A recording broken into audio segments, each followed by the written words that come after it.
네, 안녕하세요. 여러분들의 금융권 취업을 돕는 불스메이커입니다. 이번 강의에서는 여러분들이 신한투자증권 2016년도 하반기에 지금 8월 19일인데 이틀 전에 떴죠.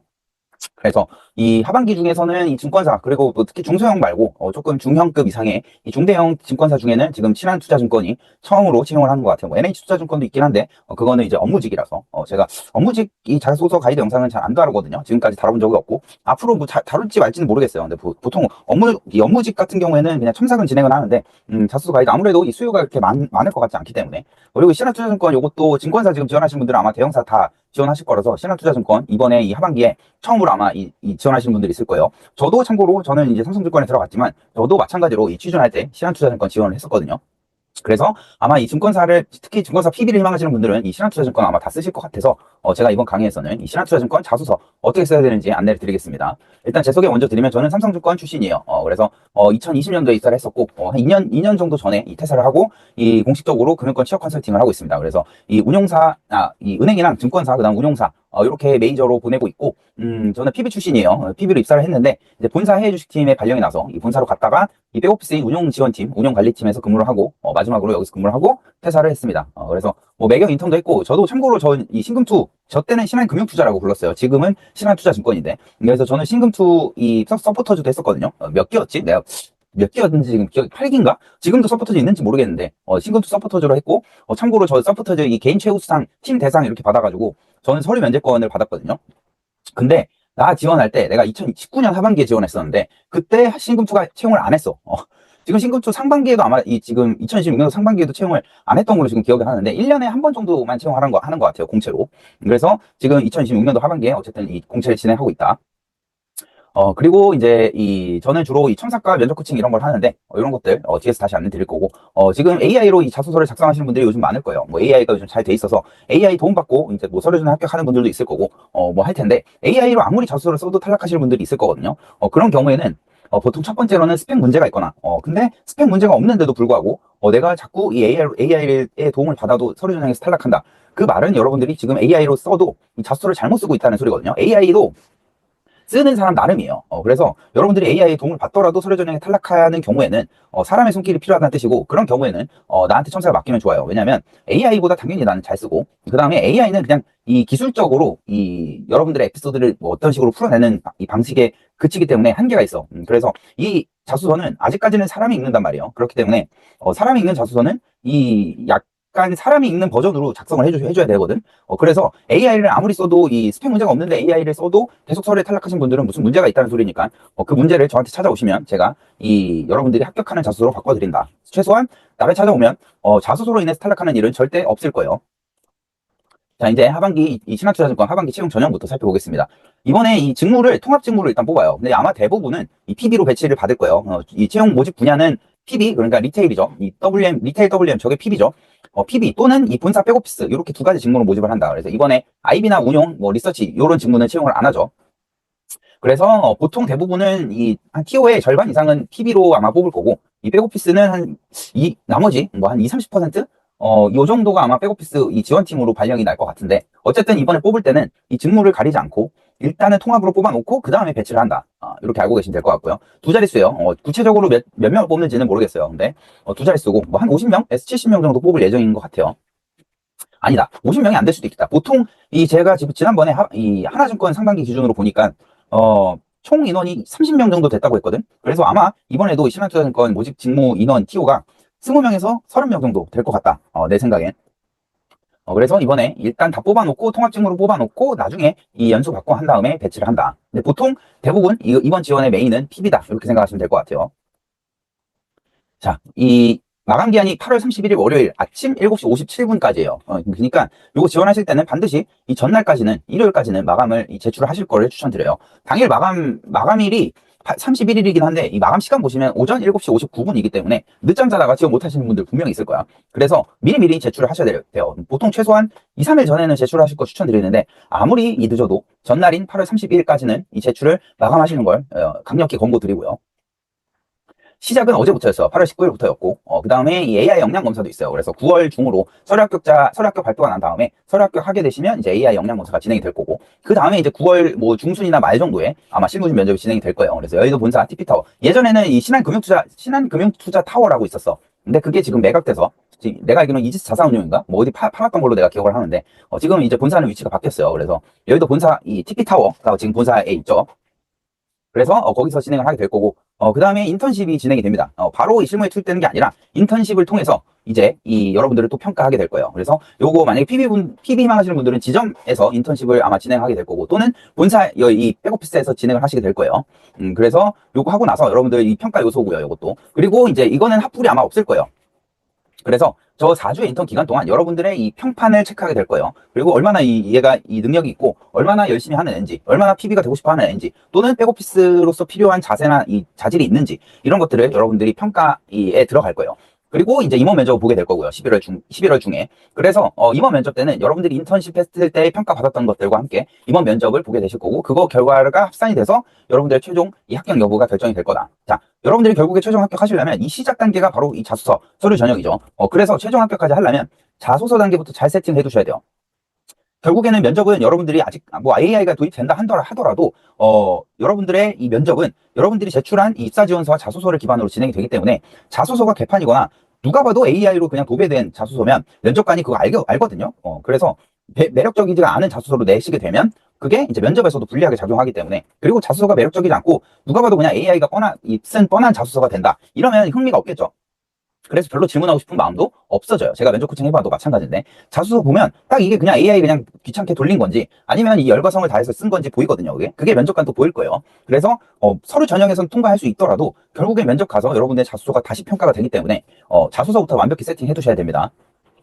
이 자소서가 중요하다는 걸 잊지 마세요.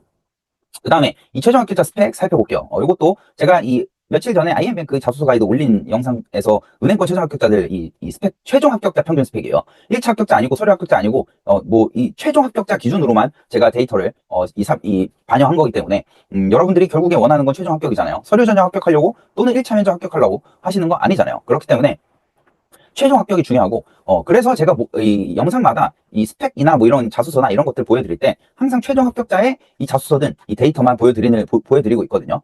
그래서 요즘 이 증권사, 대형 증권사 기준으로, 중소형 말고요. 대형 증권사 기준으로 각 직무별로, 특히 PB, IB 직무, 이 최종 합격자들의 평균 스펙이 어느 정도인지 제가 설명을 드리겠습니다. 일단 PB 수도권 같은 경우엔 보통 평균 연령 나이가 남녀를 불문하고 28살에서 25살, 그러니까 25세에서 28세 정도였고요, 평균적으로. 그 다음 학교랑 전공은 당연히 수도권이기 때문에 인서울, 상위권 또는 스카이, 이렇게 이 학력을 기록하고 있어요. 평균 스펙이 이래요, 요즘. 내가 뭐 오픈 채팅방 같은 데 보면, 증권사 PB는 학벌 컷이 낮냐? 뭐, 학벌 낮아도 지원할 수 있냐? 이렇게 물어보시는 분들이 종종 있더라고요. 내가 보면서. 눈팅하고 있거든? 내가 대화는 하지 않고, 뭐, 이렇게 쓰진 않고, 계속 눈으로 이렇게 틈틈이 심심할 때마다 이렇게 보는데, 증권사 PB 학력 컷이 IB보다 또는 운용, 리서치보다 낮은 거는 팩트예요. 실제로, 제가 제 입사 동기가 20명 있었는데, 그 중에 평균 학벌이 조금 낮은 편에 속하는 건 PB 직무가 맞긴 하거든요. 근데, 내 동기가 지금 PB 5명 있거든? 그 친구들 학교를 내가 알려줄까요? 성대, 한양대, 이화여대, 그 다음, 동국대, 막 이랬거든? 그래서 이 학교들이 인서울 상위권, 중상위권, 최소 중상위권이에요. 그래서 여러분들 뭐 PB가, 증권사 PB가 만만하다고 생각하시는 분들이 있을 수도 있는데, 수도권 같은 경우에, 그리고 대형 증권사 같은 경우에 이 학벌 컷이 높아요. 은행보다. 그래서 나는 수도권 하위권 또는 그냥 경기도권, 인천 이런 데 나왔는데 수도권으로 지원해서 충분하겠지? 이렇게 생각하시는 분들은 오산이에요. 이 PB라고 학력이 낮지 않다. 물론 이 IB나 운용 리서치 같은 경우에는 일반적으로 스카이 또는 이 서성한 낮아야 중경외식. 근데 이제 PB 학벌 컷은 그거보다 한 단계 정도 낮다. 이렇게 생각하시면 되는데, 그래도 불구하고 지금 내가 방금 말했잖아. 삼성증권 내 PB 동기들의 학력을 알려줬잖아. 그래서 보통은 인서울 중상위권은 이상이다 라고 생각하시면 됩니다. 그리고 학점 평균은 4.5 만점에 3.8 정도 됐고요. 토익은 제 평균 950점. 그 다음에 자격증은 투혼사 기본적으로 다 갖고 있었고요. 다 갖고 있었어요. 최종 합격자들은. 그 다음 ADSP랑 AFPK 이런 거 갖고 있는 친구가 많았고, 가끔씩 이 노무사 1차, 이런 이 회계사 1차, 이런 이 전문직 이 준비 경험이 있는 친구들이 있었다. 그 다음 인턴 같은 경우에도 이 신평사나 신용평가사나 운용사나 증권사 또는 은행 인턴 하셨던 분들도 있었고요. 그 다음에 보통 대부분 PP 지원자들은 이 교내 투자 동아리 또는 금융투자 학회 이런 이 경험들이 있었고, 그 다음에 모의 투자 대회에서 이 키움증권이나 이런 데서 DB갭스 이런 거 이 모의 투자 대회나 이 포트폴리오 운용 대회에서 이 수상한 이력이 있다. 그런 친구들이 많았다. 그래서 요게 이 대형 증권사 기준으로 이 수도권 PB의 평균적인 스펙이다. 그리고 전공은 당연히 경영 경제 이쪽이 많았겠죠. 근데 공대도 있고 뭐 전공은 다양해요. 그래서 뭐 PB 같은 경우에 전공은 그렇게 크게 중요하진 않은데 당연히 이 인문 계열이니까 요게 뭐 금융권이니까 당연히 경제 경영학과가 압도적으로 많았다.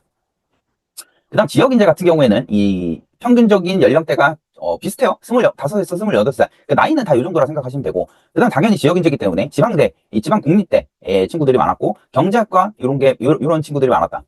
그다음에 학점은 비슷비슷해요. 학점이랑 어학 성적은 이제 토익 기준으로 900점 이상, 오픽 IH 이상. 보통 요 정도가 평균 스펙이었고.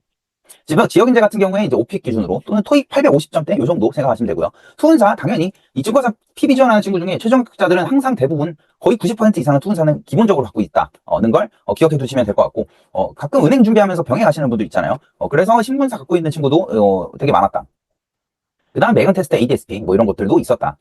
그 다음에 이 지역 인재도 마찬가지로 인턴 경험 있는 친구들이 많았고 금융공기업 뭐 허그나 HF 이런 거. 그 다음에 이 대형 증권사의 영업점 지원 아르바이트 저건 이제 미래에셋증권 아르바이트 많이 뽑죠 요즘. 그래서 이 미래에셋증권 아르바이트 한 친구들이 많았다. 그 다음에 투자 동아리는 이 수도권과 마찬가지로 이 금융학계나 투자 동아리 경험 대부분 있었다. 그다음 아이비 같은 경우에 이제 이 연령대는 다 비슷하고요. 최상위권 스카이, 서성한, 그러니까 이 서연고죠. 서연고가 압도적으로 많았고, 한양대, 그러니까 서성한급도 조금 많지는 않지만 비율로 따지면 최저 컷이 아마 서성한 중경 예식급이에요. 그래서 아이비 같은 경우에는 아무래도 이 높은 학벌을 본다는 게 현실이다. 그다음에 오픽 AL 최고 등급이죠. 그다음 학점은 4.3 만점에 3.6. 그리고 금융 자격증이 별로 중요하진 않아요, 아이비는. 투은사 정도는 있으면 되는데, 투은사 없더라도 문제는 없어요, 아이비는. 아이비한테 중요한 건 이런 자격증이라는, 이 자격증보다는 학벌, 그 다음에 이 실무 경험. 그러니까 지금 오른쪽 아래 보시면 이 합격자의 경우 내가 합격시킨 친구인데, 3일 회계법인 딜본부에서 인턴했고, 글로벌 투자은행 중에 한 곳에서 M&A 부서에서 인턴했고요. 그 다음 자산운용사에서도 인턴했어요. 그러니까 무려 한 명이 지금 세 곳에 인턴 경험을 했어. 이 정도 스펙은 돼야 대형사 아이비에 합격할 수 있다. 요게 현실이다. 그래서 지금 여기서 혹시 이거 지금 보시는 분들 중에 은행도 지원하시는 분들, 나도 사실 이 증권사가 메인이었는데 은행 지원을 다 했었거든. 혹시 모르니까 이 보험 개념으로. 그래서 아마 이거 보시는 분들 중에 은행도 지원하시는 분도 있을 텐데 사이드로 은행보다 이 학벌 컷이 상당히 높다. 이렇게 알고 계시면 돼요. 은행 같은 경우에는 수도권 그냥 경기도나 인천 권역에 이 대학교 나오더라도 합격하시는 분들이 많은데 이 증권사 PB 같은 경우에 사실 이 내가 이 코칭을 해봐도 학력이 가장 중요해. 이 학벌이 미달되면 특히 수도권 같은 경우에 이 학력이 미달되면 서류조차 뚫을 수가 없는 게 이 증권사의 특징이에요. 물론 이거는 대형 증권 뭐 회사마다 약간씩 다를 수 있는데 이 탑5 증권사 그러니까 미래에셋, 한투, 삼증, LNC 투자증권 그다음에 또 어디 있어? 뭐 이런 곳들은 사실 이 PB 지원할 때 수도권 기준으로 지원하게 되시면 학벌 컷이 있어요. 그래서 학벌이 안 좋으면 서류부터 탈락하실 거예요. 그래서 본인이 지금 이거 보고 있는데 이번에 뭐 수도권으로 지원할 건데 학력이 좀 낮다. 그래도 물론 지원을 하세요. 지원을 하시되 서류 탈락할 가능성이 좀 높아요. 그래서 그런 분들은 자소서 당연히 잘 써야겠지만 뭐 이건 본인이 어쩔 수 있는 게 아니잖아. 뭐 학교를 바꿀 수도 없고 그렇죠? 그렇기 때문에 일단 쓰세요. 근데 이게 팩트다. 이게 이 최종 합격자들의 평균 스펙이다. 이렇게 말씀드릴 수 있고요. 그 다음에 이 자격증은 기본적으로 투은사 뭐 이런 거 투은사가 그냥 메인이에요. 그다음 PB 지원하시는 분들은 AFPK 이런 거 있는 분들 많았다. 그리고 나 같은 경우에 CFP까지 따고 들어갔어요. 입사하기 전에 이미 CFP를 나는 취득하고 들어갔다. 그리고 IB 지원하시는 분들은 CFA 레벨 1 정도까지는 취득하고 지원하시면 좋아요. 필수는 아니지만 있으면 좋다. 그래서 보통 조금 어느 정도 스펙이 완성되고 지원하시는 IB 지원자들은 서성한 이 스카이에다가 CFA 레벨 1 그리고 금융학회 이런 이 스펙을 갖고 있는 친구들이 대부분이에요. 그리고 PB 같은 경우에는 이제 교내 투자 동아리 활동 경험 꼭 있어야 되고, 그 다음에 이제 모의 투자 대회 또는 실전 투자 대회 입상 경험 있다. 이러면 이제 PB한테 유리하겠죠. 아무래도 PB의 주요 비즈니스 중 하나가 이 주식 브로커리지이기 때문에 주식을 잘할수록 PB 하기에 조금 더 수월하거든요. 물론 PB가 주식만 잘한다고 되는 건 아닌데 영업력도 필요하고 뭐 이렇긴 한데 당연히 주식을 잘할수록 PB로서 유리하기 때문에 투자대에 입상 경험이 있다. 이러면 이제 조금 선호하는 스펙이고요. PB에선. 그 다음에 이 운용사 인턴 경험했다. 또는 리서치 또는 신평사 인턴 경험했다. 이런 경험들이 있으면 좋아합니다. 증권사는. 그리고 증권사는 약간 그러니까 은행과 비교하면 조금 더 이 투자나 자본시장 관련한 일관성을 중시해요. 그러니까 이 사람의 이력을 딱 봤을 때 얘는 처음부터 이 꾸준하게 일관성 있게 증권사를 준비해온 친구구나. 요게 느껴져야 되거든요. 그게 없으면 이 면접 가서도 뚫기가 어려워요. 그래서 그러니까 나 같은 경우에는 나도 증권사 인턴했고요. 그 다음에 매일경제에서 이 인턴했고요. 그 다음에 이 자격증 온갖 걸로 다 도배했고요. CFP, AFPK, 투은사, 그 다음에 금융투자분석사, 그 다음에 옛날 3종, 3종이라고 불렀는데 나 때는 지금의 이 증권투자 권유대행인 펀드 파생 상품 요거 다 따고 들어갔거든요. 그래서 내가 자격증이 7개인가 8개 있었어요. 인턴 경험도 2군데 있고. 그래서 이런, 그러니까 일관성 있는, 그러니까 증권사 핏의 일관성 있는 스펙과 이 경험과 에피소드를 갖고 있는 친구들이 아무래도 수월하고, 내가 2016년도 상반기에 이 삼성증권 PB 합격시킨 이 친구도, 그 친구도 이 모의투자대에 입상 경험이 있었고, 그 다음에 내가 여기서 지금 말씀드리는 평균 스펙 안에 그 친구의 스펙이 포함되어 있어요. 그래서 그 친구도 요 정도의 평균 스펙을 갖추고 있었거든요. 근데 이제 내가 말씀드리고 싶은 건, 특히 은행과는 좀 다르게, 은행은 제너럴리스트를 요구하고, 그러니까 물론 은행에 대한 관심도를 어필할 수 있는 일관성이 중요하겠죠. 은행에서도. 근데 특히나 증권사는 그걸 더 중요하게 생각한다는 소리예요. 그러니까 금융권 전반적으로 이곳저곳 찔러보는 이 지원자가 아니라, 증권사만, 특히 증권사 PB만 지원해온 친구들을 선호한다. 이렇게 알고 계시면 돼요. 그러니까 특히 증권사는 전문성을 되게 중시하는 이 곳이기 때문에, 실력과 전문성을 중시하는 곳이 바로 증권사이기 때문에, 대형 증권사 지원하시는 분들은 이런 이 이력과 이 인턴 경험과 이런 것들 갖고 있으면 유리하다. 자, 그 IB 같은 경우에 이제 인턴 경험이 VC나 이 PE, 또는 운용사 인턴 이런 거 있으면 좋다. 회계법인 인턴도 마찬가지고. 자, 이제 본격적으로 신한투자증권 기업 분석 살펴볼게요. 비전과 핵심 가치 보면은 고객 중심, 신뢰, 리더십, 저런 뻔한 얘기, 그냥 넘어갈게요. 그 다음에 오른쪽 보시면 이제 이 신한투자증권뿐만 아니라, 요거는 신한은행과도 공유되는 이 미션, 비전, 핵심 가치죠. 미션은 금융으로 세상을 이롭게 한다. 따뜻한 금융이 이 신한금융그룹의 미션이고요. 그다음 비전은 더 쉽고 더 편하고 더 새로운 금융, 내가 좋아하는 이 슬로건. 그다음 핵심 가치는 바르게 빠르게 다르게 다 함께, 이 네 가지가 있다. 그래서 이번에 자소서 작성해야 되는 문항도 이렇게 네 가지로 구성이 돼 있죠. 그래서 이 증권사 PB 지원하시는 분들은 자소서 쓰실 때 증권사 PB에게 필요한 금융 전문성, 영업력, 그 다음에 고객 유지 관리 능력, 요 세 가지가 결국에는 이 증권사 PB에게 필요한 핵심 역량 세 가지거든요. 요거와 함께 이 신한투자증권의 핵심 가치를, 그러니까 핵심 가치란 저 바르게 빠르게 다르게 다 함께, 요 네 가지 키워드를 자소서에 녹여내시는 게 이 합격률을 높이는 길이다. 근데 이번에 신한투자증권의 경우에는 이 네 개 문항 자체가 핵심 가치로 세팅이 되어 있기 때문에 당연히 이 핵심 가치에 부합하는 에피소드로 여러분들이 작성을 해주셔야겠죠. 그리고 이번에 총 4개 문항이 있는데 이 2개 문항이 조직적합성 관련 문항으로 구성이 되어 있어요. 그러니까 2개 정도는 전문성 문항으로 검증이 지금 배치가 되어 있고, 2개 정도는 여러분들의 인성이나 태도를 검증하는 이런 조직적합성 관련 문항으로 구성되어 있어서, 이 특히 다른 증권사보다는 지금 이 신한투자증권은 여러분들의 인성이나 이 협업 태도 이런 것들을 중시한다. 이 자소서를 보면 문항의 구성 자체가 절반 정도가 지금 여러분들의 인성이나 가치관, 태도를 검증하는 문항으로 구성이 되어 있기 때문에 인성도 중요하게 보겠다라는 게 지금 자소서 문항 구성에서부터 느껴지는 거죠. 그리고 요거는 조금 이 은행지주 계열의 이 증권사들의 특징이기도 해요. 내가 다른 영상에서도 말씀드렸는데, 내가 취업시킨 수강생들 중에 은행만 희망하던 친구들 중에 학력이 좀 된다. 그러니까 학력이 인서울 중상위권 이상이다. 이런 친구들은 은행만 준비하던 친구들한테도 내가 증권사 쓰라 했거든. 그리고 특히 이런 하나증권, 신한투자증권, KB증권 이런 데들은 쓰라고 했어요. 왜냐면 아까 말씀드린 탑5, 탑4, 미래에셋, NH, 삼성, 한투 이런 데들은 특히나 이 PB로서의 핏과 증권사 PB로서의 핏과 이 전문성을 되게 요구하는데, 이런 은행 지주의 계열의 증권사들, 예를 들면 지금 신한투자증권, 하나증권, 그다음 KB증권 이런 곳들은 증권사 PB와 은행원의 약간 중간 핏을 선호해요. 그렇기 때문에 은행 준비하시던 친구도 지금 이 하나증권, 이런 KB증권 합격하시는 친구들도 많거든요. 그 이유가 은행과 증권사의 중간 정도의 이 분위기와 핏, 그리고 실력 이런 것들을 요구하기 때문에 그래서 아무래도 요 인성이랑 태도 이런 것들을 사실 이 대형사들도 당연히 이런 걸, 인성과 태도 이런 거 보지만 조금, 그러니까 쉽게 말하면 실력이나 전문성이 좀 후달려도 이 합격할 수가 있다. 이 신한투자증권, 하나증권, KB증권 이런 은행이 메인인 금융지주 계열의 증권사들은 전문성, 그러니까 PB로서 주식 잘 모르고 전문성이 좀 부족해도 합격할 수 있다는 소리를 말씀드리는 거예요. 그래서 이번에 4개 문항 중에 2개 문항이 이 인성 관련된 문항이잖아. 그리고 자소서 쓰실 때, 이건 면접 보실 때도 마찬가지인데, 어떠한 내가 역량을 갖추고 있다, 또는 내가 어떠한 인성이나 태도를 갖추고 있다, 이런 것들을 주장하실 때는 반드시 그거를 입증할 수 있는 본인만의 근거 경험이 필요해요. 내가 평소에 이 자소서 첨삭할 때나 아니면 면접 코칭할 때 하는 얘기가 있는데, 내가 이런 역량을 갖추고 있다는 걸 그냥 언급하면, 그러니까 근거가 없는 이 주장이나 생각, 의견은 쓰레기다. 내가 이렇게 얘기하거든. 자소서도 마찬가지예요. 내가 이러한 태도나 내가 이런 인성을 갖추고 있다, 또는 내가 이러한 전문성이 있다, 이런 것들은 반드시 여러분들의 에피소드에 기반해서 근거 경험이 제시가 돼야 돼요. 근거 경험이 없는 이 자소서는 쓰레기다, 이렇게 생각하시면 돼요. 자, 그 다음에 이제 기업 분석 내용 살펴볼게요. 지금 이 신한투자증권의 이 대표이사 성함은 이선훈님이고요.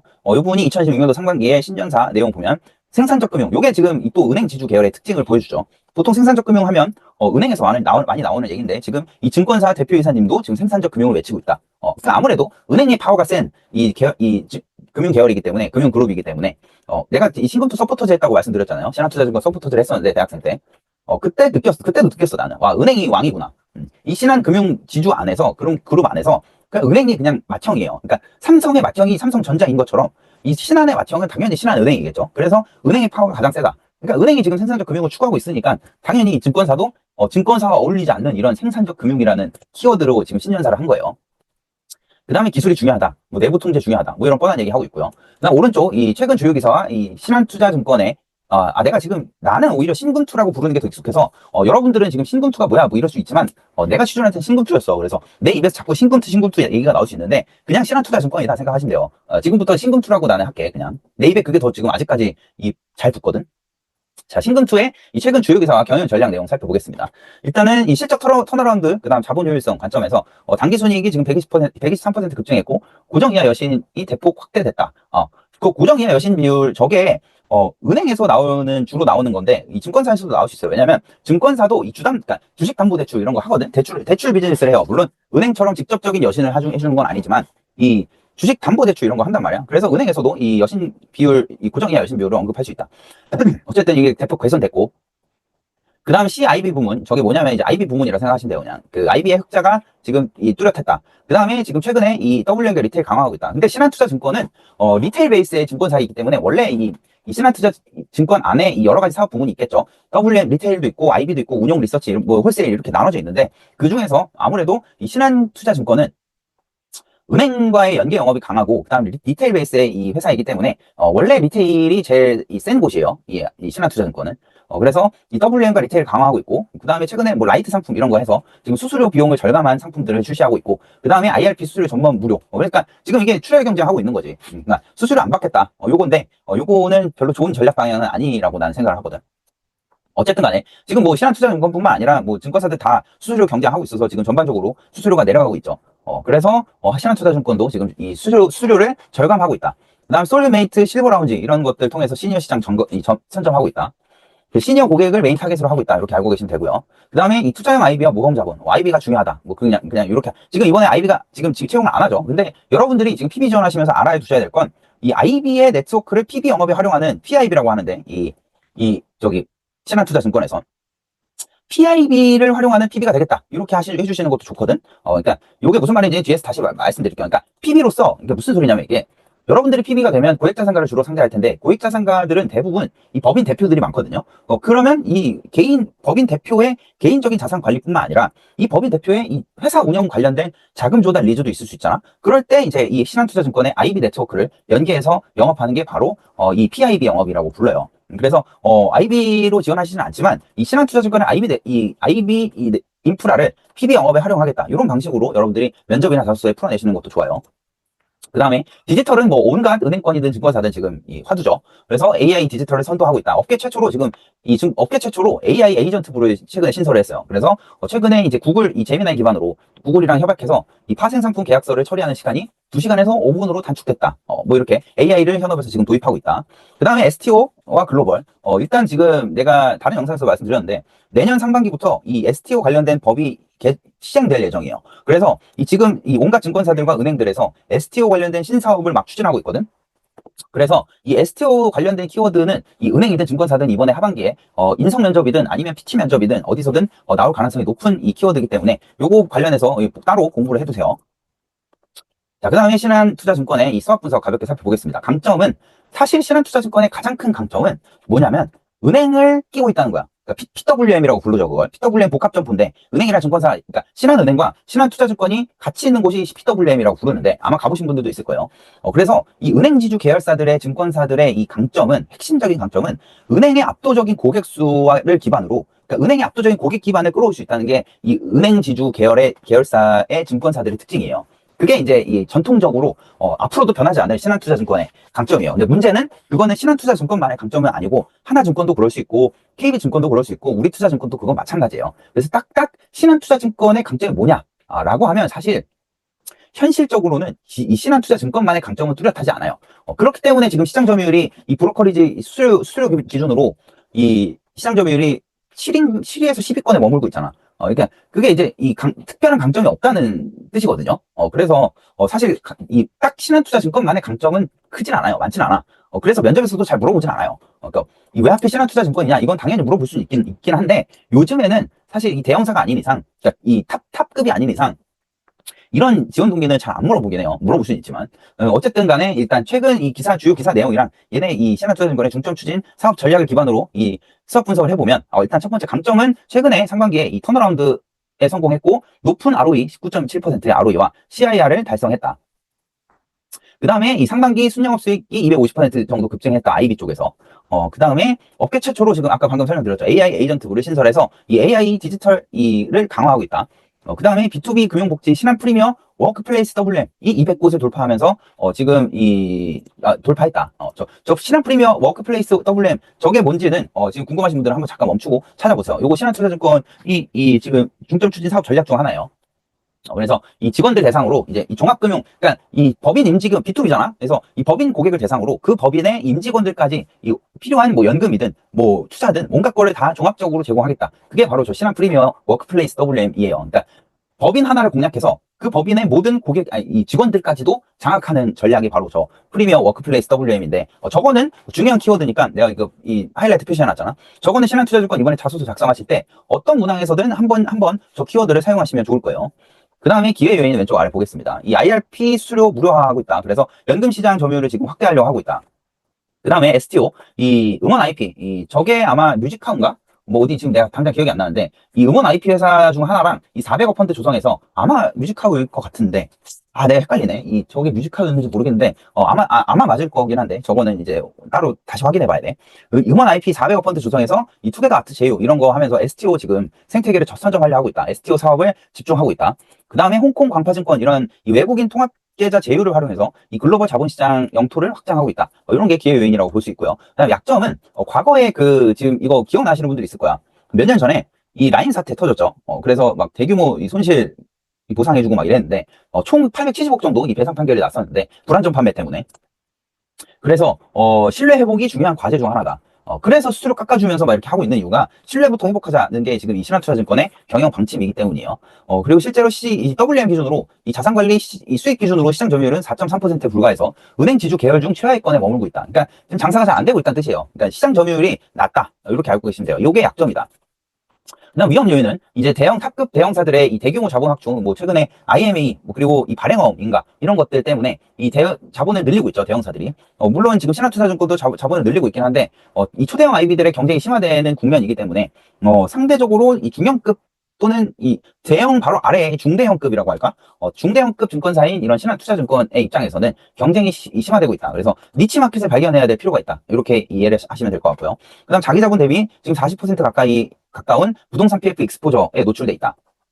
그래서 금리 변동에 따른 이 수익 불확실성이 존재하고 있다. 는 게 이제 이 신한투자증권의 현재 이 수학 분석상 상황들이에요. 자, 이제 본격적으로 자소서 여러분들이 작성하실 때, 내가 이 전자책을 예전에 만들었었는데, 지금은 판매를 하지 않아요. 근데 거기에 넣어놨던 내용들을 일부 발췌한 거예요. 일단 이 자소서 핵심 요소 5개명이라고 내가 이름 붙여놨는데, 이거는 자소서뿐만 아니라 여러분들이 채용의 핵심 5개명이라고 이해하시면 되는데, 첫 번째는 필요의 개명이에요. 기업이 여러분들을 채용하는 이유는 돈 벌어야 되기 때문이에요. 그래서 이 본인이 이 신한투자증권에 어떤 기여와 이익을 제공할 수 있는지를 여러분들의 역량과 근거 경험을 통해서 입증을 해주셔야 되는 게 가장 중요합니다. 그러니까 면접에서 이렇게 물어볼 수 있잖아. 본인을 왜 채용해야 되냐? 본인을 채용하면 신한투자증권이 이 신한투자증권 리테일이 어떤 도움이 되냐? 이렇게 물어볼 수 있겠죠. 이렇게 물어보는 게 바로 저 필요의 개명이고요. 그다음 직무 역량의 개명. 당연히 이 직무 역량 어필해야겠죠. 이번 자소서에 4개 문항 중에 2개 문항이 전문성 문항인데, 직무 역량이란 PB에게 필요한 직무 역량이란 금융 전문성, 영업력, 그리고 고객을 유지하고 그러니까 영업력이 고객 유치고 그 유치된 고객을 이탈되지 않도록 꾸준히 유지 관리할 수 있는 이런 고객 유지 관리 능력. 이 세 가지가 이 증권사 PB에게 필요한 이 핵심 역량 중에 이 세 가지인데, 이런 역량을 갖추고 있다는 걸 어필하셔야 되는데 어떻게 어필하냐? 그 역량들을 과거에 발휘해서 성과를 도출한 경험이 있어야 그게 납득이 된다는 소리예요. 그래서 반드시 이 내가 역량을 갖추고 있다는 건 여러분들의 이 과거 성과 경험을 바탕으로 제시를 해주셔야 돼요. 그다음 진입장벽의 개명, 저것도 중요한데 차별성이에요. 그러니까 이 내가 지금 자소서에 쓰고 있는 에피소드 또는 내가 면접에서 발언하고 있는 것들이 옆자리 지원자도 누구나 할 수 있는 소리를 한다면 본인이 채용되어야 될 필요가 없다. 그러니까 내 발언과 내 자기소개서는 다른 누구도 쓸 수 없는 완전히 차별화된 에피소드와 역량을 어필해 주셔야 된다는 소리예요. 저게 물론 어려운 건 알아. 근데 저게 있어야만 압도적으로 합격할 수가 있어요. 남들이랑 고만고만한 비슷비슷하면 본인을 채용해야 될 이유가 없을 거 아니야. 본인들이 채용 담당자면 면접 보러 왔어. 3명 있어. 근데 3명이 다 고만고만해. 그러면 3명 중에 누굴 굳이 뽑아야 될 필요가 없잖아.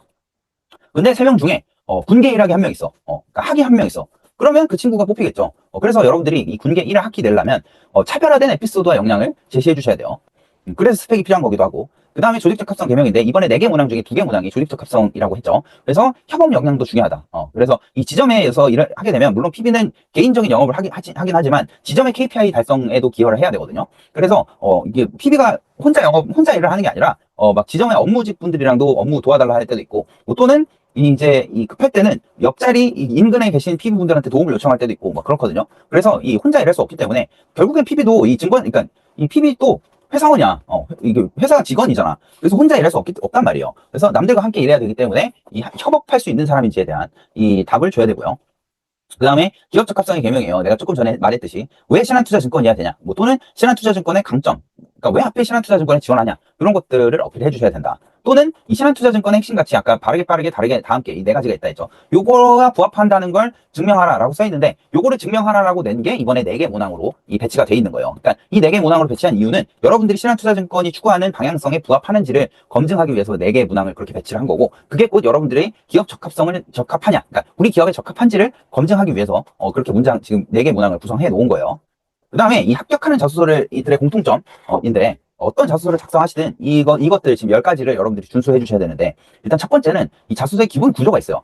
제목, 핵심 메시지, 그 다음에 구체적인 사례, 그 다음에 마지막에 결과와 성과 가능성, 이렇게 구성이 돼 있다, 합격하는 자소서들은. 그 다음에 이 소제목이 흥미롭고 전체 문항을 요약하는 문장으로 이 제목이 제시가 돼 있고요. 그 다음에 핵심 메시지를 항상 제목 다음에 배치해서 2가지식으로 제시를 한다. 면접이든 자소서든 항상 2가지식으로 제시를 해주셔야 되고요. 그 다음에 이 내용이 구체적이다. 구체적인 사례나 수치나 예시 이런 것들이 디테일하게 살아있다. 그 다음에 이 결과는 이 수치와 함께 제시되는 경우가 대부분이다. 그러니까 성과가 수치화되어 있다는 뜻이에요. 그 다음에 이 직무 역량을 어필하는 결국에는 여러분들이 이 직무에 증권사 PB로서 필요한 직무 역량을 갖추고 있냐를 검증하는 게 채용의 본질이기 때문에 내가 그 직무 역량을 갖추고 있다는 걸 근거 경험을 통해서 모든 문항에 배치를 해주셔야 되고요. 그 다음에 지원하는 기업의 핵심 가치나 인재상과 부합하도록 서술을 했고, 그 다음에 하나의 문항에 하나의 이 어필하고자 하는 역량과 그 역량을 뒷받침할 수 있는 하나의 근거 사례만 제시를 한다. 요거는 내가 이 며칠 전에 올렸던 IM뱅크 영상에서도 강조한 부분인데, 하나의 문항에 여러 가지 이 메시지와 여러 가지 근거 사례를 녹여내지 마세요. 하나의 문항에는 하나의 메시지와 그거에 부합하는 하나의 근거 사례만 여러분들이 제시를 해주셔야 돼요. 그 이유는 하나의 문항에 여러 가지를 어필하면 그 3개, 그러니까 만약에 하나의 문항에 3가지 에피소드를 어필했다 생각해 볼게요. 그러면 단 하나로 조지는 것보단 임팩트가 떨어져요. 그러니까 여러분들이 아직 이거 보고 계신 분들 중에도 있을 텐데, 예를 들면 여러분이 면접 보신 분들 중에 이 면접 발언할 때 예를 들면 내가 이 증권사 PB로서 가장 중요한 역량이 뭐라 생각하세요? 라고 물어봤는데 누구는 저는 금융 전문성이 중요하다 생각합니다 라고 하고 예를 들면 운용사 인턴 경험을 쭉 얘기했어. 이거랑 저는 금융 전문성과 영업력과 고객 응대 역량이 중요하다 생각합니다 라고 하고 각 키워드별로 사례를 하나씩 얘기를 하는 사람과 어떤 사람의 발언이 더 임팩트가 클 것 같아요? 당연히 하나의 발언에 하나의 메시지를 조지는 사람, 그게 듣는 사람 면접관 입장에서도 기억에 잘 남고요. 한 번에 3개를 언급하면 그 3개를 다 기억하지 못해요. 그래서 임팩트가 떨어지기 때문에 자소서도 마찬가지고, 제발 자소서에는 하나의 문항에는 하나의 메시지와 하나의 근거 사례만 담아주세요. 그 다음에 그 에피소드들은 가급적 남들보다 차별화되면 좋겠죠. 그게 저 이색적인 소재를 얘기하는 거고요. 그 다음에 이 간결한 문장, 가끔 요즘에는 그런 분들 많지 않을 것 같긴 한데 한 문장이 3줄을 넘어가는 이 경우가 가끔 내가 처음 시작할 때 초안 받아보면 그런 경우 있거든요. 한 문장은 한 줄 반이 넘어가면 안 돼요. 그러니까 이 문장이 2줄로 이렇게 콤마를 해서 이어져서 쓰는 분들 습관적으로 많을 거예요. 근데 그런 경우에 굳이 콤마로 2문장을 길게 읽지 말고 콤마를 빼고 그냥 점으로 마침표로 한 다음에 그 2문장을 분리해 주셔라. 왜냐면 문장이 길어지면 읽는 사람이 힘들어져요. 읽는 사람이 힘들어지면 당연히 읽기 싫겠죠. 그리고 여러분들의 자소서 평가도 안 좋게 들어갈 거고요. 그렇기 때문에 이 모든 문장은 짧게 간결하게 한 줄 또는 길어야 한 줄 반 정도로 구성을 해주시는 게 좋아요. 구성해 주시는 게 좋은 게 아니라 그렇게 쓰세요. 이거 보시는 분들은 한 문장이 2줄로 넘어가면 안 된다. 자, 그 다음에 이제 자소서 문항 4가지라고 했죠. 하나씩 살펴보면, 자, 4개 문항이 이 신한투자증권의 이 4가지 핵심 가치로 배치가 돼 있어요. 이거는 신한은행에도 이렇게 항상 자소서를 내요. 신한금융그룹의 핵심 가치에 부합하는 이 문항들로 이 배치를 하거든요. 신한 이 은행이든 신한투자증권이든 신한카드도 마찬가지고. 그래서 이번에 4개 문항 살펴보겠습니다. 첫 번째 바르게요. 700자고요. 이 금융투자, 그러니까 보통 이 자소서 문항 중에 1번 문항이 가장 중요해요. 왜냐면, 그러니까 보통 자소서를 낼 때, 문항을 낼 때, 1번 문항을 가장 중요하게 그러니까 중요한 걸 내기도 하고, 기본적으로 그냥 1번 문항이 제일 중요하다 생각하시면 돼요. 왜냐면, 자기소개 첫인상에 해당하는 부분이기 때문이에요. 그러니까 보통 내가 이 자소서를 읽어봐도 면접 코칭할 때, 이 자소서 첫 문항과 첫 줄, 첫 제목과 첫 핵심 메시지와 이 첫 문항에서 제시하는 이 에피소드만 봐도 이 지원자가 얼마나 차별화되고 얼마나 준비가 되어 있는지 보이거든요. 이 면접관 또는 여러분들의 자소서를 읽는 채용 담당자도 마찬가지예요. 여기 자소서에 어떤 자소서를 쓰시든 1번 문항은 여러분들의 첫인상을 결정하는 부분이기 때문에 잘 써주셔야 되고 가장 중요한 문항이다 라고 이해하시면 돼요. 1번 문항은 이 금융투자회사가 추구해야 되는 성과란 뭐라 생각하냐. 그러니까 본인이 성과에 대해서 어떤 정의를 갖고 있냐. 본인의 직업관이나 가치관을 물어보는 거죠. 그리고 입사 후에 그 본인이 정의한 성과를 달성하기 위해서 어떤 역량과 본인의 역량이 뭐가 있냐. 그리고 그 역량을 기르기 위해서 어떤 준비 과정을 거쳤냐. 라고 묻고 있어요. 그러니까 저거 쉽게 얘기하면 너는 성과를 어떻게 낼래? 너는 성과를 어떻게 낼 수 있니? 그러니까 너는 무슨 역량을 바탕으로 어떻게 성과를 낼 거니? 라고 물어보고 있는 거예요. 그러니까 결국에는 저 증권사 PB로서 필요한 영업력이든 뭐 아니면 전문성을 물어보는 거겠죠. 그래서 저기서는 이제 증권사의 진짜 성과는 저 오른쪽 부분은 일단 스킵할게요. 그 다음에 문항 2번은 빠르게 해요. 저게 왜 빠르게, 뭐 빠르게라고 볼 수 있겠다. 최근 트렌드니까. 최근에 국내외 사회 경제 이슈 중에 본인이 가장 주목하는 한 가지를 설정해서 그 이유를 서술하고 이를 바탕으로 신한투자증권이 추진할 수 있는 새로운 사업 기회나 대응 전략을 제시해 주세요. 라고 했는데, 요거는 내가 조금 뒤에서도 다시 말씀드릴 건데, 신한은 내가 앞에서 설명했던 이 수학 분석 내용 또는 기업 분석 내용 중에 신한투자증권이 지금 2026년도에 하반기에 집중하고 있는 사업 분야가 뭔지 내가 알려줬잖아. 앞에서. 그거와 관련된, 그러니까 지금 여기 오른쪽 보시면 시니어 WM, AI, 밸류업, STO 이런 이 신한은행이 중점 추진 사업 과제와 연결된 이슈로 선정해 주시는 게 좋아요. 꼭 그렇지 않더라도 안 와도 되는데 가급적이면 이거 보시는 분들은 이 신한투자증권의 지금 핵심 추진 사업 전략과 연장선상에 있는 이슈를 설정해 주시는 게 좋아요. 그리고 이 증권사 PB로 지원한다는 걸 잊지 마세요. 증권사에 지원하고 있다는 걸 잊으시면 안 돼요. 그러니까 예를 들면 지금 이번 문항에 사회 이슈 얘기하는데 요즘 사회 이슈 뭐가 있을까? 어, 예를 들면 조금 이슈가 지나긴 했는데 뭐 포켓몬고 열풍이라고 해볼게. 이거를 썼어. 물론 이렇게 써도 잘 풀어내. 그러니까 이 신한투자증권의 새로운 비즈니스로 연결시키는 방향으로 잘 풀어낼 수 있긴 한데 나 같은 사람은. 근데 여러분들은 그런 나처럼 이렇게 고수가 아니잖아. 여러분들은 전문가가 아니기 때문에 자소서 첨삭, 나는 첨삭의 전문가고 여러분들은 이제 취준생 입장에서 자소서를 쓰셔야 되는 입장에서 내가 이 말씀드리는 부분은 이 증권업 그리고 이 자본시장 증권사와 자본시장 이런 관련된 주제로 설정하세요. 이 전혀 관련 없는 주제를 설정하면 여러분들이 작성하기 힘들어질 거야. 그래서 여러분들이 증권사에 지원한다는 걸 잊지 말고요. 이 증권업과 관련된 이슈 또는 이 금융에 관련된 이슈로 제시해 주셔야 돼요. 여기에 지금 사회 이슈라고 적혀 있어서 그냥 전혀 뜬금없는 뭐 예를 들면 젠더 갈등 뭐 이런 거 하면 안 되겠지. 그래서 이 증권업과 내가 아까 얘기했잖아. 증권사는 그러니까 증권 핏으로 도배가 돼 있어야 돼요. 모든 문항이. 그래서 뭐 예를 들면 젠더 갈등 이런 거 나오면 당연히 안 좋을 거고 그게 대체 증권사랑 무슨 관련이 있냐고. 없잖아. 그러니까 증권업과 관련 없는 그리고 증권사 PB와 관련 없는 내용들은 가급적 배제하시는 걸 추천드려요. 쓰지 마세요 그냥. 그런 거 쓰지 마요. 그냥 이 증권업 관련 이슈로 하세요. 얼마나 많아 증권업 관련 이슈도. 뭐 고령화 연금도 있고 그 다음에 지금 해외 주식도 있고 그 다음에 STO도 있고 그 다음에 또 뭐 밸류업도 있고 또는 지금 뭐 이 주식시장의 반도체 쏠림 현상 이런 것도 있고 할 수 있는 거 많거든. 주식시장이나 뭐 증권업, 자본시장 관련된 이슈만으로도. 근데 굳이 그런 거 놔두고 뜬금없는 사회 이슈를 얘기할 필요가 없어요. 그러면 기본적으로 불리해요. 그렇게 쓰지 마세요. 그 다음에 3번 문항은 다르게 해요. 새로운 시도를 해본 경험이 있냐? 그러니까 새롭게 시도해서 문제를 해결해본 경험이 있냐? 그리고 여기서 끝나는 게 아니라 그 경험이 이 본인과 주변에 미친 파급 효과와 이를 통해 본인이 배운 교훈이 뭐냐라고 묻고 있어요. 그러니까 저거는 두 가지를 물어보고 있는 거예요. 첫 번째는 새롭게 시도하는 사람이냐 너는? 두 번째는 지금 저기 보면 주변에 미친 파급 효과라 적혀 있잖아요. 그래서 내가 4개 문항 중에 2개가 조직 적합성이라고 한 이유가 저 파급 효과가 그러니까 조직 적합성 관련된 이 내용으로 제시하라는 뜻이에요. 그러니까 여기서 해주셔야 되는 건 뒤에서 구체적으로 살펴볼게요. 예시를. 모범 작성 예시 보여드릴 거거든요.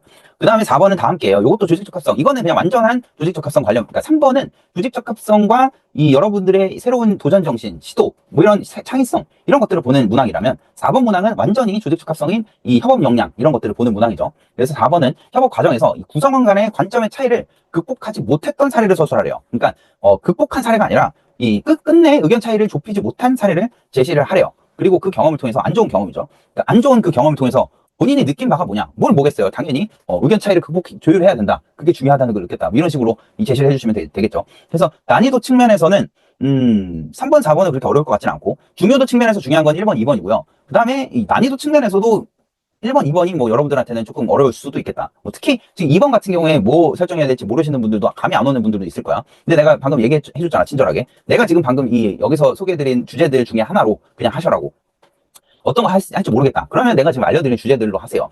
근데 물론 이 금융시장과 이 자본시장, 증권과 관련된 이슈 중에 내가 지금 얘기하지 않은 신박한 걸 하시는 게 더 좋겠죠.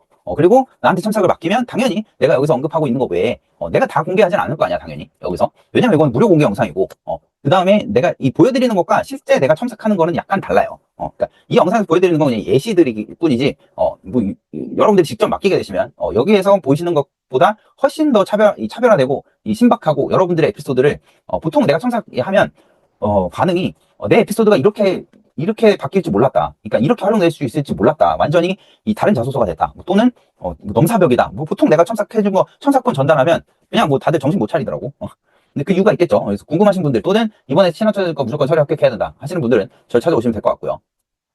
그래서 나는 뭘 하냐면 아까 말씀드렸듯이 이 금융권 전문으로 난 금융권만 하고요. 첨삭, 그 다음에 면접 코칭 이 두 가지가 메인이라 생각하시면 돼요. 그 다음에 이 왼쪽 아래 프리패스 패키지 저게 뭐냐면 1년 또는 그 이상의 계약 기간 동안 이 첨삭과 면접 코칭을 무제한으로 그러니까 최종 합격할 때까지 원하는 기업에 최종 합격할 때까지 이 지원을 해드리는 게 저 프리패스 패키지예요. 그리고 만약에 최종 불합격했다 그럼 상당 부분을 환불 드리는 게 저 이 취업 패키지니까 혹시나 지금 취업이 자꾸 안 되거나 뭐 아니면은 그냥 처음부터 끝까지 다 도움받고 싶다.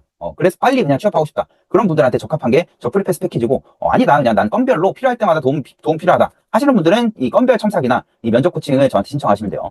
방금 말씀드렸듯이 차원이 다르다. 뭐 내가 그동안 썼던 자소서는 아무것도 아니었구나. 뭐 이런 평가가 대부분이에요. 대부분이 아니라 보통 첨삭본 받아보면 그냥 완전히 차원이 다르다고 해. 그러니까 이 왜 전문가인지 알겠대.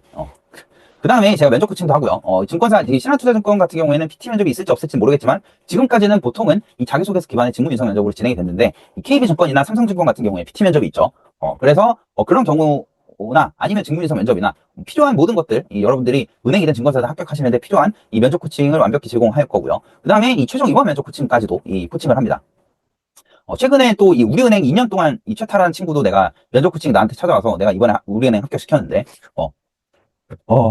여러분들도 혹시 이거 보시는 분들 중에 이 증권사 또는 은행에서 계속 채탈한다 이런 분들은 분명히 그 원인이 있거든.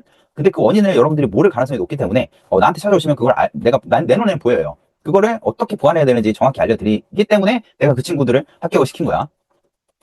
그래서 이 왼쪽 위에 지금 글씨 작아서 잘 안 보일 텐데, 이 증권사들, 특히 저 맨 밑에 두 개는 이번에 이 하나증권이랑, 그 다음에 이 작년 하반기였나? 이번 상반기였나? 이 KB증권, 그 다음에 이 왼쪽은 한툰가 그럴 거야. 지금 나도 안 보이냐? 아무튼, 저거 말고도 합격시킨 사람이 엄청 많아요. 수백 명 이상이야. 이 은행과 증권사. 그러니까, 이 여러분들이 나한테 청사 맡기면 최소한 자소서로 인해서 이 서류 타락하는 일은 절대 없으니까, 나 이 자소서, 완벽한 자소서로 한번 써보고 싶다 하시는 분들은, 저한테 찾아오시면 됩니다. 내가 특히나 이 증권사 PB 준비하시는 분들, 또는 나는 업무직, 뭐 이런 거나 본사 백오피스도 당연히 완벽한 수준으로 첨삭할 수 있어요. 어떤 직무를 가리지 않고 금융권이면 난 완벽한 자소서로 만들 수 있어. 그러니까 한 번쯤 도움을 받아보고 싶다 하시는 분들은 찾아오시면 돼요. 오른쪽 위는 내 이 불스메이커 유튜브 메인 페이지에 있는 이 그 영상이야. 하나증권 대표 합격자. 이 둘 다 취업 패키지 수강생들이었는데 나를 1월인가 찾아왔는데 4월에 둘 다 최종 합격. 그러니까 올해 상반기에 이 하나증권이 제일 빨랐거든. 채용이. 그래서 하나증권 최종 합격이 아마 4월 말인가 그때 발표 났어. 그래서 그때 이제 취업 패키지를 1월에 등록했는데 3달도 안 돼서 이 취업 패키지가 끝났거든. 최종 합격해서.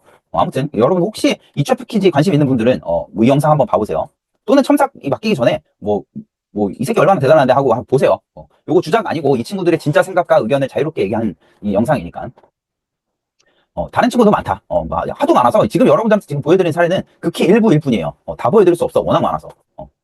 그래서 이 친구들도 다 이 처음부터 첨삭 받고 자기소개서 완벽히 세팅해서 최종 합격까지 내가 면접 코칭해서 합격한 친구들이니까 내가 아까 말씀드렸잖아. 최종 합격의 시작은 완벽한 자소서에서부터 출발한다고. 그래서 자소서를 나한테 첨삭을 안 받더라도 여러분들이 자소서 성심성의껏 그냥 AI로 성의 없이 돌리지 말고 성심성의껏 잘 써주셔야 돼요.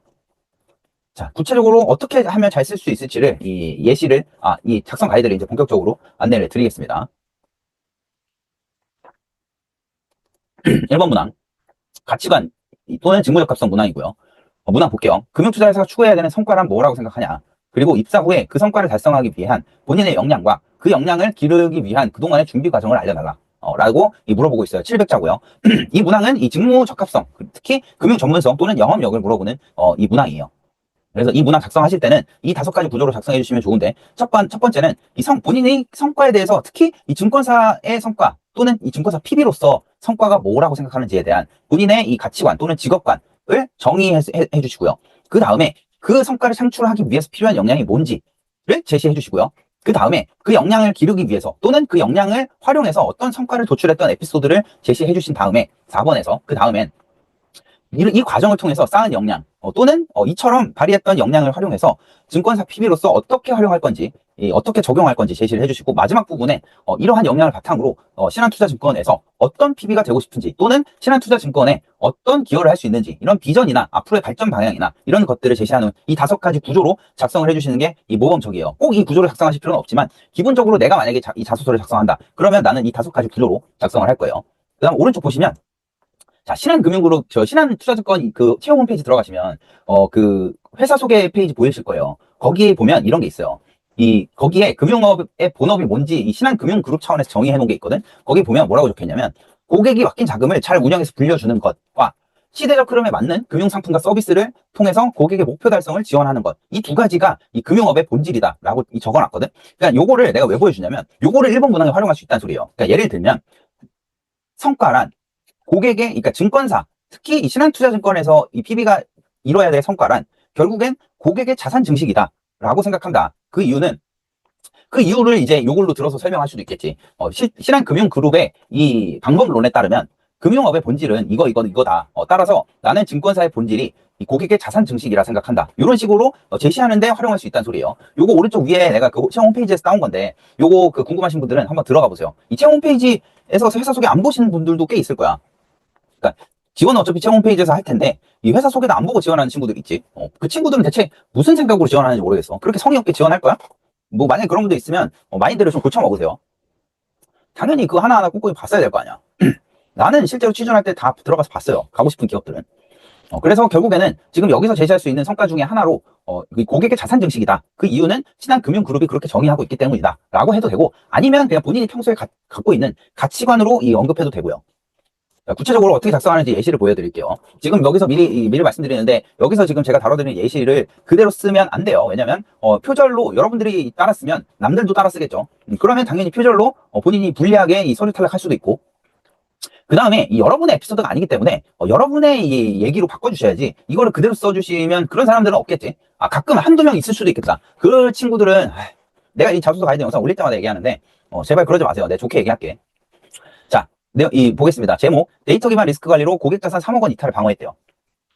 자, 여기 제목만 봐도 이 친구가 어필하고 싶은 역량은 이 데이터 기반의 리스크 관리 역량이고, 이거를 바탕으로 얘는 어떤 활동 경험을 통해서, 어떤 업무 경험을 통해서 실제로 고객 자산 이탈을 방어했나 보다. 얘는 그러면 전문성에 기반한 영업 성과를 도출하겠다라는 걸 얘기하고 싶은 거겠죠. 자, 이렇게 제목만 봐도 이 문항에서 이 사람이 무슨 얘기가 할지 유추가 되고, 미리 안 읽어도, 이 문항의 본문을 안 읽더라도 제목만 봐도 얘가 이 문항에서 이런 얘기 하겠구나 라고 유추가 되는 제목이 좋은 제목이에요. 여러분들도 이런 식으로 전체 문항을 유추할 수 있는 제목을 제시를 작성을 해주셔야 돼요. 자, 내용 보겠습니다. 핵심 메시지. 제목 다음에 핵심 메시지 나와야 된다 했죠. 금융투자에서의 진정한 성과는 이 시장의 공포 속에서 철저한 사실 확인을 통해서 고객의 자산을 내고 신뢰를 바탕으로 자산을 꾸준히 증식하는 것이라 생각합니다. 여기에서 만약에 추가를 한다면 신한금융그룹은 신한금융그룹 또한 고객 자산 증식을 금융업의 본질로 삼고 있다. 요거 한 문장 추가하면 더 좋겠죠. 그리고 고객 자산 증식을 달성하기 위해서는 직관이 아니라 이 데이터 기반의 분석력과 고객의 불안을 잠재우는 소통 역량이 필요하다 생각한다. 이 뒤에는 이제 이 데이터 기반의 분석력과 소통 역량을 발휘했던 성과 경험이 나와야겠죠. 자, 아래 문단 보겠습니다. 타 증권사 인턴 당시에 LIG 넥스원 등 방산주가 이 단기 40% 급등하고 15% 급락하는 변동성 장세를 보였대요. 그래서 하락 공포로 이 계좌 전액, 이 3억 원의 계좌였는데, 이걸 이체하려는 VIP 고객을, 그러니까 하락 공포로 3억 원을 다른 데로 빼려고, 은행으로 빼려고 하는 VIP 고객을 응대했다는 소리예요. 그래서 무작정 만료하기보다는 이 펀더멘털을 제시하기로 했다. 그래서 해당 기업의 이 하반기 2조 원 규모의 해외 수주 모멘텀과 이 12개월 선행 PER의 12배 수준이라는 이 단기 밸류에이션 부담 완화 지표를, 그러니까 저평가라는 점을 이 3장의 리포트를 요약해서 브리핑했다. 그래서 변동성을 낮춰줄 수 있는 이 듀레이션 3년 미만의 국고채와 단기 우량 회사채 위주의 채권형 포트폴리오를 제한해서 리밸런싱을 제한했다. 이 모호한 두려움을 명확한 기대 수익률로 치환해서 설명했고, 그 결과 고객은 불안감을 해소하며 3억 원 이체를, 그러니까 3억 원 이탈을 참고 철회하고 이 당사에 채권형 펀드에 추가 가입할 수 있었다. 자, 여기서 얘기하는 건 이렇게 이 증권 피수로 도배가 돼 있어야 된단 말이 이런 것들이에요. PER 나왔고, 지금 방산주 나왔고, LIG 넥선 나왔고, 타 증권사 인턴 나왔고, 그 다음에 듀레이션 나왔고, 포트폴리오 나왔고, 채권 나왔고, 리밸런싱 나왔죠. 이런 식으로 이 증권사에 합격하려면 자소서나 면접에서 이런 이 증권 핏의 이 키워드와 단어들, 메시지들을 도배를 해주셔야 합격 가능성이 높아집니다. 내가 아까 얘기했잖아. 증권사는 은행과 다르게 특히 이 증권사 한 길을 걸어온 사람들을 좋아한다고. 그 다음에 이제 마지막 문단 보겠습니다. 자, 이 과정을 통해서 이 위기 상황에서 흔들리지 않는 매크로 그리고 마이크로 분석 역량을 키웠습니다. 신한투자증권 입사 후에 금융소비자 보호 규정을 철저히 준수하며 동시에 이 고객의 초기 투자 비용을 낮춘 이 라이트 펀드 채권 라인업을 현장에서 적극 세일즈하겠다. 정도 영업을 통해 신한 프리미어 채널의 독보적 AUM, 에셋 언더 매니지먼트죠. 그러니까 이 운용자산, 고객 운용자산인데 성장을 이끄는 증권맨이 되겠다. 이런 식으로 여러분들이 제시를 해주시면 돼요. 그래서 지금 여기서 작성된 방식은 어떤 역량을 길렀던 과정이라기보다는 그 역량을 활용해서 어떤 성과를 도출했던 경험으로 이 제시가 된 건데 이렇게 해주셔도 무방해요. 어쨌든 1번 문항에서 여러분들한테 검증하고 싶은 건 여러분들이 그 역량을 갖췄는지 아닌지를 검증하고 싶은 거기 때문에 과거에 그 역량을 발휘해서 성과를 도출했던 경험으로 이렇게 대체를 해서 작성해 주셔도 합격하는데 전혀 이 문제가 없어요.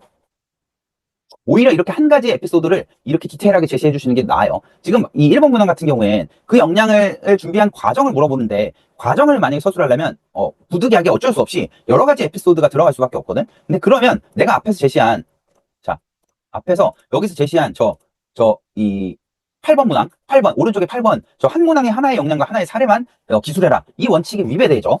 그래서 이렇게 써도 당연히 합격할 수 있어요. 그래서 결국에 중요한 건 여러분들이 그 역량을 갖추고 있는지가 궁금한 거기 때문에 이렇게 하나의 역량을 발휘해서 하나의 이 에피소드와 메시지를 제시해 주시는 게 더 좋은 자소서다. 그러니까 여러 가지 과정을 순차적으로 설명하는 것보다는 물론 이 문항에는 과정을 기술하라 했지만 이렇게 작성해도 전혀 합격하는 데 문제가 없다는 점 여러분들이 참고해 주시면 될 것 같아요. 이거 보고 계신 분들 중에 과정이라고 해가지고 뭐 순차적으로 이거 했고 저거 했고 뭐 자격증 취득했고 인턴 경험했고 뭐 투자대회 참가했고 이렇게 하셔도 되긴 해요. 근데 이렇게 하나의 역량과 근거 사례로 제시해도 합격하는 데 문제가 없다는 소리야. 그리고 내가 이 추천드리는 방식은 두 가지 다 괜찮아요. 근데 하나로 조지고 싶다. 이렇게 생각하시는 분들은 이렇게 쓰실 수 있는 거고, 아니다. 나는 과정을 보여주고 싶다라고 생각하시는 분들은 과정을 순차적으로 제시해 주시면 돼요. 중요한 건 증권 피시여야 된다. 그러니까 방금 했듯이 자격증 취득하고 인턴하고 투자대회 참여하고 뭐 이런 흐름으로 이 역량을 쌓았다. 이 준비 과정을 거쳤다. 이렇게 작성을 하더라도 괜찮아. 왜냐? 이 세 가지 에피소드 모두 증권 피시거든. 그러니까 여러분들이 선택하시면 돼요, 편하게. 근데 이제 하나의 에피소드로 이렇게 디테일하게 풀어내기가 어렵다. 그러면 이제 이 여러 가지 언급해 주셔도 그래도 합격하는 데 문제가 없어요. 자, 그 다음에 2번 문항 볼게요. 최근 국내 회사 경제 이슈 중에 본인이 가장 관심 있는 주제 한 가지 선정하고 그 이유가 뭐고 그 이슈가 신한투자증권의 이 새로운 비즈니스 기회로 어떻게 활용될 수 있는지 제시해봐라. 요거는 천자예요. 이 나머지 문항은 다 700자인데 이 2번 문항은 천자예요. 2번 문항만. 700자 아니고 천자라는 점. 보통 제한 분량의 80% 이상은 작성해 주셔야 좋습니다. 그러니까 제한 분량의 80% 이상만 작성해도 이 분량 부족으로 탈락하지는 않거든요. 그래서 최소한 800자는 적어주셔야겠죠. 그래서 이번 문항에서 검증하고 싶은 건 이 지원자의 이 증권업 또는 금융시장에 대한 관심도를 검증하는 이 전문성 검증 이 문항이에요. 그리고 또 이 신한투자증권의 로열티, 관심도를 검증하는 문항이기도 하고, 그러니까 이번 문항은 직무 적합성 그리고 이 기업 적합성을 검증하는 문항이다. 이렇게 보시면 될 것 같고요. 그래서 여기에서는 내가 아까 말씀드렸죠. 앞에서 내가 설명했던 신한투자증권의 중점 추진 사업 전략과 이 연관 있는 이 최근 경제금융 증권 이슈를 여러분들이 제시해 주시면 됩니다. 그래서 작성하는 구조는 이 구조는 예시를 보면서 아니다. 지금 미리 얘기해 줄까? 일단 이슈를 제시를 하고 그 다음에 신한투자증권에 어떤 기회 요인으로 작용하는지 그래서 그 다음에 이제 이 기회를 활용해서 구체적으로 어떤 비즈니스를 해야 되는지 그리고 이렇게 비즈니스를 하면 이 신한투자증권이 얻게 되는 효과가 뭐고 내가 이 비즈니스가 만약에 도입이 된다면 PB로서 어떻게 기여할 수 있는지 그 다음에 마지막 부분에선 이 비전을 제시하면서 이렇게 하게 되면 신한투자증권이 이렇게 될 겁니다. 라는 비전을 제시하면서 마무리를 해주시면 되는데 이 예시로 살펴볼게요. 자, 제목. AI 기반 맞춤형 투자 멘토링. 자, 밸류업 시대의 이성적인 가치 투자를 선도하다. 라고 돼 있어요. 자, 이 제목 보면은 밸류업을 이슈로 제시하고 있고 AI를 활용해서 신사업을 해야 된다. 라고 얘기를 하겠죠. 자, 코리아 디스카운트 해소를 위한 이 밸류업 프로그램의 본격 시행으로 증시로 자금 유입되고 있다. 하지만 지금 많은 개미들이 펀더멘탈 분석 없이 군중 심리에 휩쓸려서 내동 매매를 반복하며 손실을 겪고 있는 상황이다. 최근에도 레버리지 ETF 그것도 좋은 이슈야. 혹시 이 문항에 레버리지 ETF 쓰려다가 만 친구 있었으면 미안해. 나도 지금 갑자기 생각났어. 최근에 이 하이닉스, 삼전닉스 이 레버리지 ETF로 반토막 이상 난 분들 꽤 있을 거거든요. 그거 뭐 기사에서도 시끌시끌 하잖아. 그것도 여기 이슈로 풀어내긴 좋겠다. 그것도 한 가지 방법인데, 어쨌든 간에, 그런 것도 있잖아. 그래서 내동매매 지금 반복하고 손실 겪는 사람들이 있다. 그래서 올바른 가치 투자 적립이 중요한 상황이라고 생각한다. 신한투자증권은 이 국내 금융사 최초로 AI 에이전트 부를 신설하며, 자, 이런 식으로 여기 이 문항에서 신한투자증권의 이 로열티를 검증하는 문항이기도 하다고 했잖아. 그래서 최근에 신한투자증권이 어떤 중점 추진 사업 전략을 하고 있는지에 대해서 나는 관심이 있고 찾아봤다. 이런 걸 어필을 하기 위해서라도 여러분들이 이 문항에서 이 신한투자증권의 중점 추진 사업 과제 중 하나랑 연결되어 있는 주제를 고르셔야 된다는 소리예요. 자, 그 다음에 계속할게요. 신한투자증권은 국내 금융사 최초로 AI 에이전트 부를 신설하면서 우수한 AX 인프라를 구축했다. 나는 이 과거 학회 활동 시에 모의투자대의 데이터를 분석해서 잦은 매매가 이 벤치마크 수익률을 크게 하회한다는 걸 확인한 바가 있다. 이러한 데이터 분석 능력은 이 신한투자증권의 AI 기술력과 결합해서 새로운 리테일 혁신을 이끌 기회 요인이라 생각한다. 자, 모든 문항은 나의 에피소드가 들어가야 된다 그랬죠. 그래서 이 문항에서조차도 나의 에피소드가 이렇게 한두 줄 녹여낸 거예요. 이게 원칙이기 때문에 모든 문항엔 나의 근거 경험이 들어가야 된다. 이런 식으로 간단하게라도. 자, 그 다음 문단. 데이터를 기반으로 이 고객의 이성적인 판단을 돕는 AI 기반 맞춤형 투자 멘토링 서비스 도입을 제안한다. 일정 기간 매매 회전율이 이 평균 대비 200%를 초과하거나 과도한 손실이 발생할 경우 실시간 경고 알람과 함께 레벨런싱 대안을 팝업으로 제공해서 이성적인 판단을 유도하는 알고리즘이다. 자, 이를 신한투자증권에 적용하면 비이성적인 투자를 통제하고 자산 이탈을 방지할 수 있다고 생각한다. 기대효과에 해당하는 부분이죠. 그래서 저는 PB가 된다면 현장의 고객 데이터와 이 페인 포인트를 수집해서 본사 디지털 부서에 지속적으로 제공하겠다. 이를 통해 이 알고리즘을 고도화하는 브릿지 역할을 수행하겠다. 그래서 결과적으로 신한알파 MTS 내에 초개인화된 멘토를 안착시켜서 이 신한투자증권이 이 고객들의 이 대한민국 국민들의 장기 투자 트렌드를 이끌어갈 수 있도록 기여하겠다. 이런 식으로 작성하면 아주 모범적인 자소서가 되겠죠. 여러분들도 이런 구조와 이런 흐름으로 작성을 하시면 돼요. 똑같이 쓰지 말고요. 물론 나한테 첨삭 맡기면 이 정도 퀄리티 이상으로 이것도 내가 작성한 건데 이 정도 퀄리티 이상으로 여러분들한테 이 합격이 보장되는 자소서로 만들어 드릴 수 있어요. 물론 자소서로 인해서 탈락하지 않을 정도로 최고 퀄리티로 여러분들한테 드린다는 소리예요. 근데 물론 뭐 스펙이 부족하거나 학력이 미달되거나 뭐 이런 경우에 탈락할 수 있겠지. 근데 스펙상에 전혀 문제가 없다. 그런 경우에 내가 첨삭하면 대부분 합격하거든. 그래서 다시 한번 도움 필요하시면 찾아오시면 된다는 소리 말씀드리고요. 3번과 4번 문항은 다른 은행권에서도 충분히 나올 법한 문항이고 그렇게 어렵지는 않으실 거예요. 가볍게 살펴볼게요. 자, 3번 문항. 새로운 시도나 혁신으로 이 문제를 해결한 경험이 있냐? 그리고 그 경험이 이 본인 그리고 주변에 미친 파급 효과와 그 경험을 통해서 배운 교훈이 뭐냐? 700자고요. 그래서 이 문항에서 이 검증하는 건 두 가지다. 첫 번째는 이 창의성 또는 도전 정신 또는 이 혁신 주도하는 정신, 그리고 동시에 이 조직 적합성 검증 문항이라고 했죠. 왜냐하면 주변에 미친 파급 효과 이게 적혀 있는 이유는 결국에는 본인의 그런 행동과 이 성과 뭐 이런 게 주변에 어떤 영향을 미쳤냐, 그러니까 주위 사람들한테 어떤 영향을 미쳤냐, 이 자체가 조직 적합성을 검증하는 문항이기도 하다는 소리예요.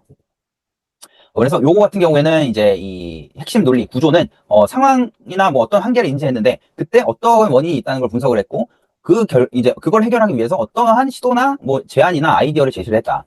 그리고 그 결과가 어땠고 어떤 성과가 있었다. 그리고 주변으로의 이 어떤 파급 효과가 있었다.